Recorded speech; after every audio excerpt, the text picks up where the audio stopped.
பொள்ளாச்சி பாலியல் வன்கொடுமை வழக்கை பெண் சிபிஐ அதிகாரி தலைமையில் விசாரணை நடத்துவது தொடர்பாக தமிழக அரசு மற்றும் சிபிஐ உள்ளிட்டோர் பதிலளிக்க சென்னை உயர்நீதிமன்றம் உத்தரவிட்டிருக்கிறது. இது குறித்த கூடுதல் விவரங்களை வழங்குவதற்காக எமது செய்தியாளர் மதன் நம்முடன் இணைகிறார். மதன், தற்போது பொள்ளாச்சி இந்த பாலியல் வன்கொடுமை வழக்கில் உயர்நீதிமன்றம் பிறப்பித்திருக்கக்கூடிய உத்தரவு என்ன? அதாவது இந்த பொள்ளாச்சி பாலியல் வன்கொடுமை தொடர்பாக சென்னை உயர்நீதிமன்றத்தில் பெண் வழக்கறிஞர்கள் அஜிதா, ஆதிலட்சுமி, லோகமூர்த்தி உள்ளிட்ட ஒரு 6 பெண் வழக்கறிஞர்கள் ஒரு மனு தாக்கல் செய்திருக்கிறார்கள்.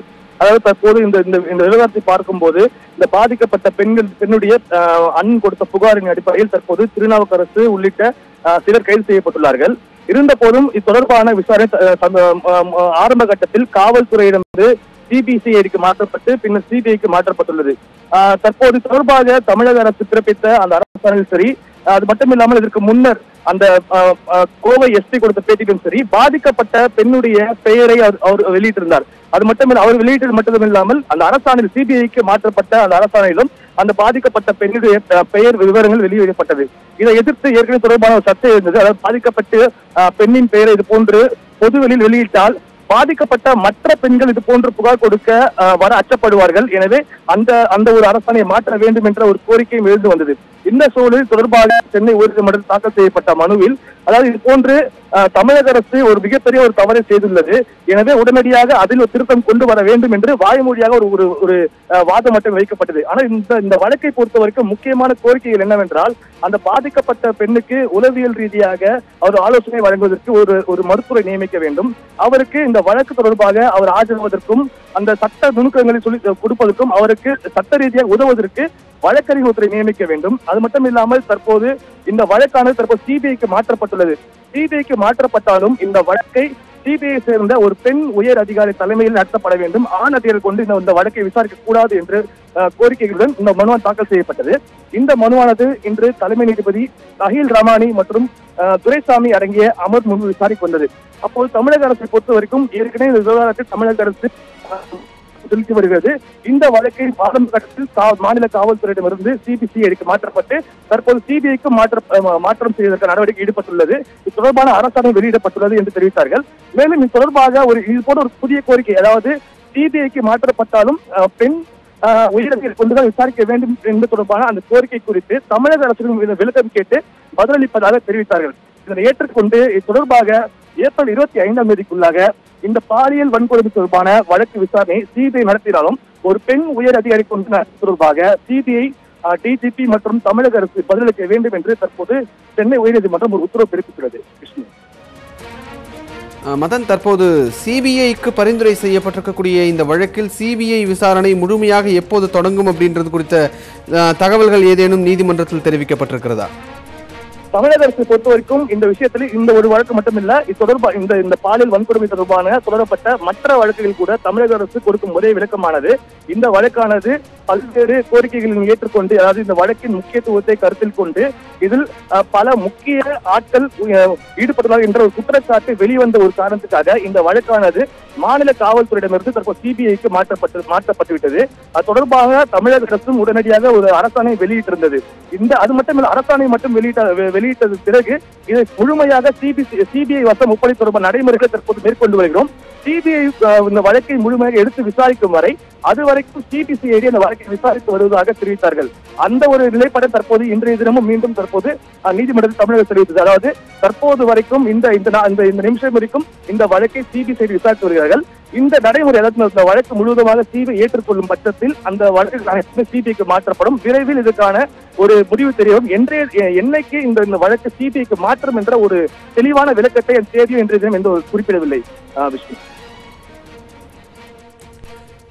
மதன், தற்போது சிபிஐக்கு இன்னும் இந்த வழக்கு பரிந்துரை தான் செய்யப்பட்டிருக்கக்கூடிய சூழ்நிலையில், ஒருவேளை சிபிஐக்கு இந்த வழக்கு மாற்றப்பட்டால் பெண் சிபிஐ அதிகாரி தான் தலைமையில் தான் விசாரணை நடத்தப்பட வேண்டும் அப்படின்றது தான் இந்த மனுவில் தெரிவிக்கப்பட்டிருப்பதா நீங்க சொல்லியிருந்தீங்க. இந்த சூழ்நிலையில் தமிழக அரசும் சிபிஐ உள்ளிட்டோர் இந்த வழக்கு சிபிஐக்கு பரிந்துரை தான் செய்யப்பட்டிருக்கிறது, சிபிஐ தரப்பிலிருந்து இந்த வழக்கை எடுத்துக்கிறோம் அப்படின்றத பத்தின எந்த ஒரு தகவலும் இல்லை அப்படின்ற மாதிரியான விஷயம் இருக்கக்கூடிய சூழ்நிலையில் சிபிஐயிடம் விளக்கம் கேட்பதற்கான காரணம் என்ன?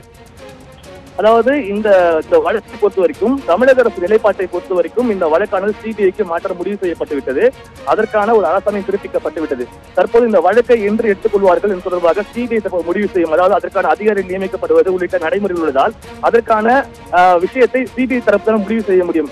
எனவே அதற்கு இடைப்பட்ட அது மாற்றப்படும் வரைக்கும் தற்போது சிபிசிஐடி விசாரித்து வருகிறது.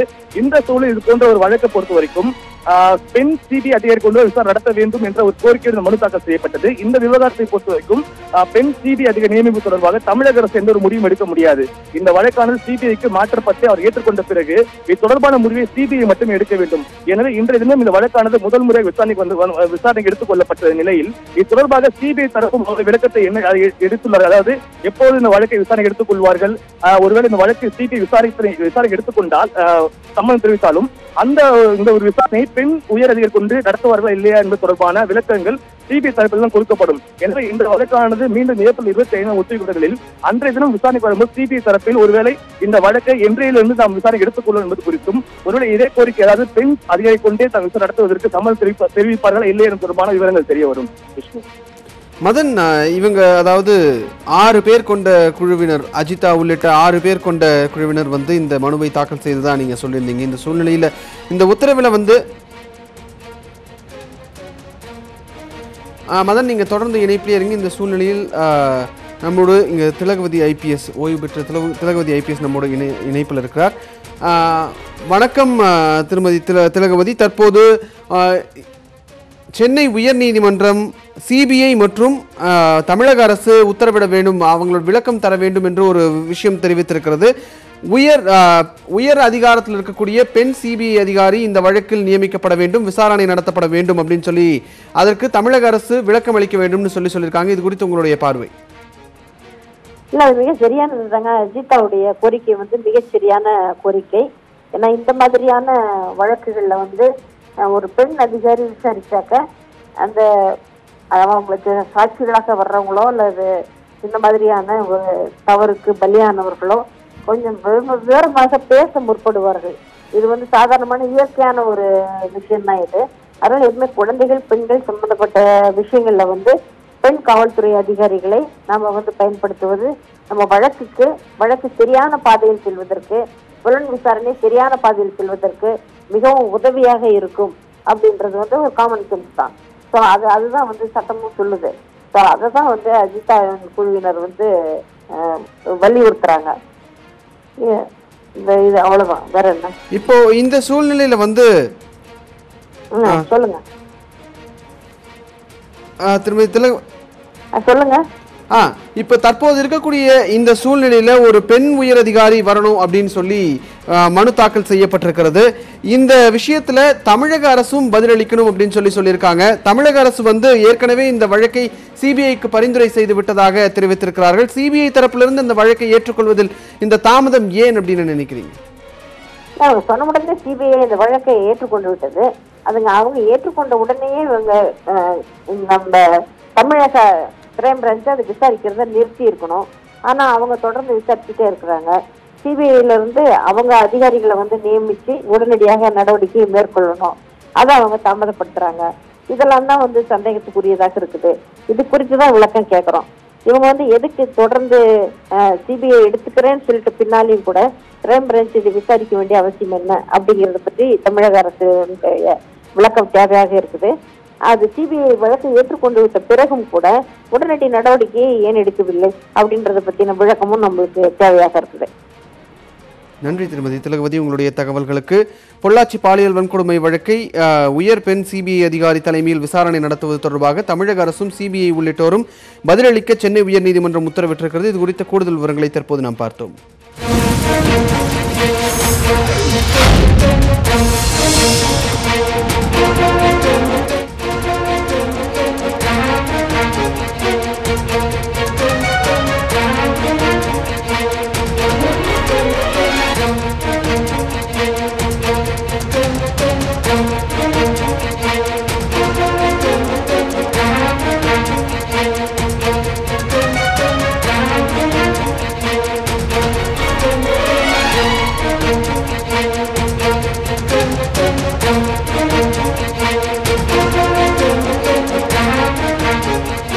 நடப்பாண்டில் பொறியியல் கலந்தாய்வை அண்ணா பல்கலைக்கழகமே நடத்த அனுமதிக்க வேண்டும் என்று அண்ணா பல்கலைக்கழகத்தினுடைய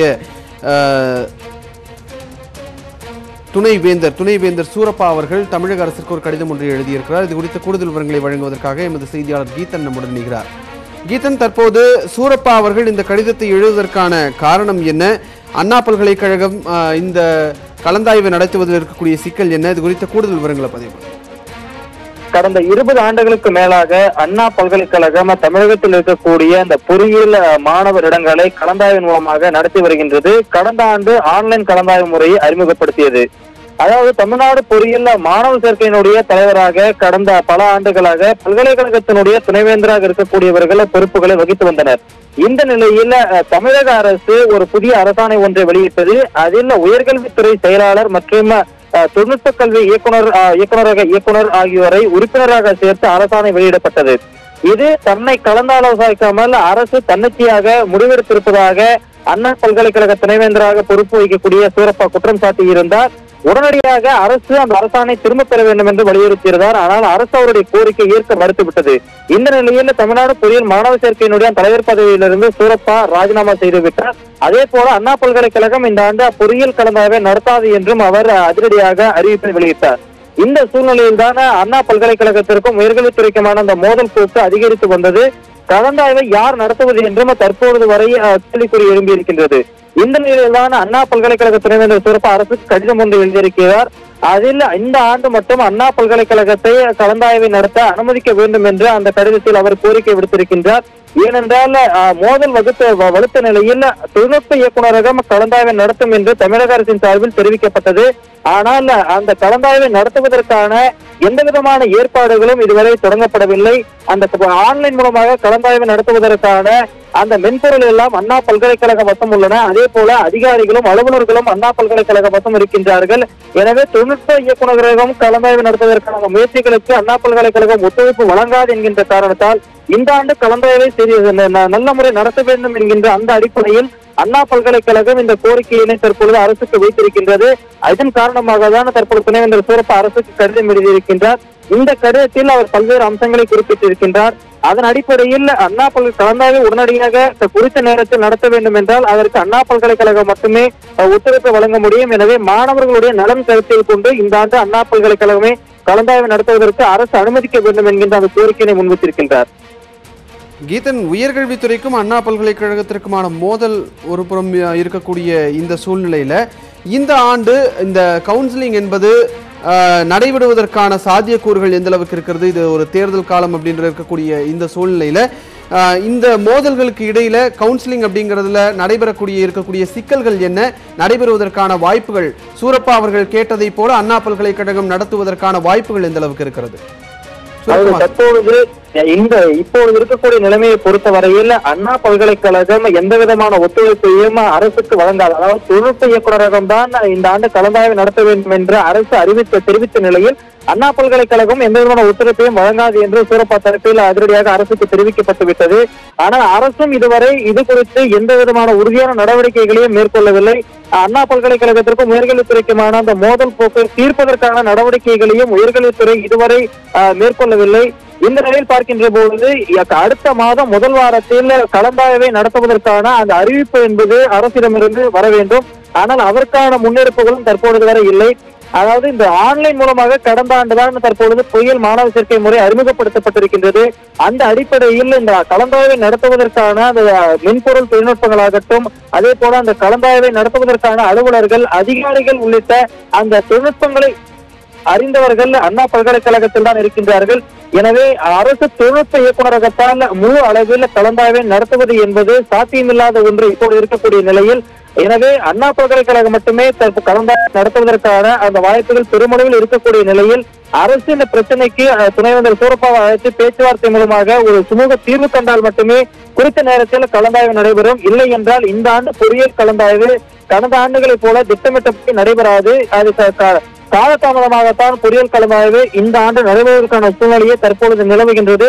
இது அரசு இனி மாணவர் நலன் கருத்தில் கொண்டு இந்த பிரச்சனைக்கு உரிய தீர்வு கண்டால் மட்டுமே உரிய நேரத்தில் பொறியியல் கலந்தாய்வு நடைபெறும்.